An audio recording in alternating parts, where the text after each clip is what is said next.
హన్మకొండ జిల్లా బట్టుపల్లి గ్రామంలో వరి ధాన్యాన్ని పరిశీలించిన సిపిఐ రాష్ట్ర కార్యదర్శి చాడా వెంకటరెడ్డి, రాష్ట్ర కార్యదర్శి వర్గ సభ్యులు తక్కలపల్లి శ్రీనివాసరావు, సిపిఐ జిల్లా కార్యదర్శి మేకల్ రవి, సిపిఐ జిల్లా సహాయ కార్యదర్శి కర్ర భిక్షపతి, ఆయన తెలంగాణ రాష్ట్ర రైతు సంఘం జిల్లా కార్యదర్శి చంద్రారెడ్డి, భారత జాతీయ మహిళా సమాఖ్య రాష్ట్ర కార్యదర్శి ఎం జ్యోతి, బుసిమియా, శ్రీనివాసన్, లక్ష్మణ్, రమేష్ తదితరులు పాల్గొన్నారు.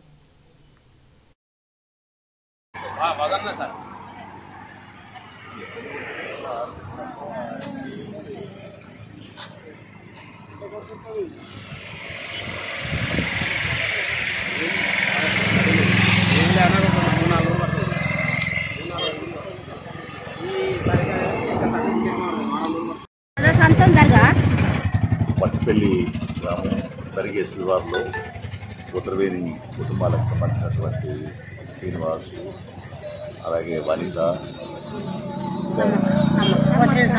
సమ్మక్క, శ్రీనివాసు వీళ్ళందరితో అట్లా కళ్ళాలకు పరిశీలిస్తూ ఉంటే దారుణంగా ఉంది, ఉదయదారుణంగా ఉంది.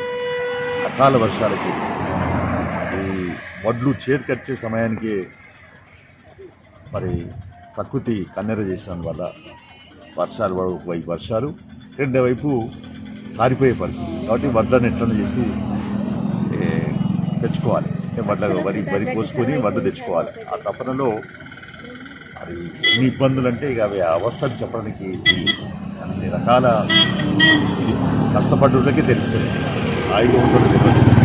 కానీ అలా రైతు బతుకు ఎంత పెద్దంటే అందరూ ఆరన్నారు అంటే ఈ సన్న బియ్యం రకాలే ఇవ్వన్నారు, సన్న రకాలు వేసినారు. వేస్తే ఇప్పుడు ఇవన్నీ వేసి చేతికి వచ్చిన తర్వాత కొనేటోళ్ళు రోడ్ల మీద, రహదారుల మీద అక్కడికి ఇక్కడికి మరి వడ్డు పోసుకొని శివర దగ్గర ఎట్లా కావాలంటారో అట్లా ఉండాల్సి వస్తుంది. దాదాపు 5-10 రోజుల నుంచి కూడా ఓ దగ్గర అయితే 4 రోజుల దాకా కూడా ఈ వడ్లు కొనేటోళ్ళు అతి లేదు, గతి లేదు, ఇబ్బందికరమైన పరిస్థితి. ఇప్పుడేమో కేంద్ర బీజేపీ ఏమో వాళ్ళు మేము కొంటామన్నాం కదా, మేము కొంటాం కదా అని వాళ్ళు చెప్తా ఉన్నారు. ఇక్కడనేమో బండి సంజయ్ రాష్ట్ర అసలు కొనండి అని వీలు చేస్తాం. మాకు ఆర్డర్ లేదని కేసీఆర్ అంటా ఉన్నారు. అంటే బీజేపీ వాడు, టీఆర్ఎస్ వాడు మేము ఆర్డర్ ఇచ్చినామంటే, కొనుమన్నామంటే లేదు, మాకు ఆర్డర్ లేదని వీళ్ళంటే అందరి నడుమ చచ్చిపోయేది, నలిగిపోయేది, ఇబ్బందులు పడేది, కష్టాలు పడేది, మానసిక వెదకు గురయ్యేది రైతే. అందులో సన్నకారు, చిన్నకారు, పేద రైతులు 90% మంది వీళ్ళే ఉన్నారు. ఈ రైతుల బతుకు చిక్కిపోయి పక్క చిక్కిపోయినటువంటి పరిస్థితి ఉంది.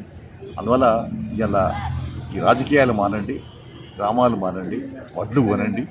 అందులో నేను కేసీఆర్కు రాష్ట్ర ముఖ్యమంత్రి గారు విజ్ఞప్తి చేసిందంటే, మీరు తెలంగాణ రైతు బిడ్డగా, నేడు ముఖ్యమంత్రిగా తక్షణమే కొనుగోలు కేంద్రాలను బాగా విరివిగా పెంచి యుద్ధ ప్రాతిపదిక మొత్తం ఆల్ డిపార్ట్మెంట్స్ ఎన్ని డిపార్ట్మెంట్లు ఉన్నాయో మొత్తం డిపార్ట్మెంట్, రెవెన్యూ, పంచాయరాజు, లేదా పోలీస్ శాఖ, మిగతా అన్ని డిపార్ట్మెంట్లను కూడా మీరు కేంద్రీకరించి ఈ వడ్లు యుద్ధ ప్రాతిపదిక కొనుగోలు చేసి మళ్ళీ ఇప్పుడు మొగులపై దూరాల్సి వస్తుంది. వర్షం ఎప్పటితో చెప్పలేదు, ఎండ కొడతా ఉంది, వాన పడతా ఉంది, చలి పెడతా ఉన్నది, ఇన్ని రకాల ఇబ్బందులు పెడుతున్నటువంటి పరిస్థితి. కాబట్టి ఇలాంటి సంక్లిష్ట పరిస్థితుల్లో ఇలాంటి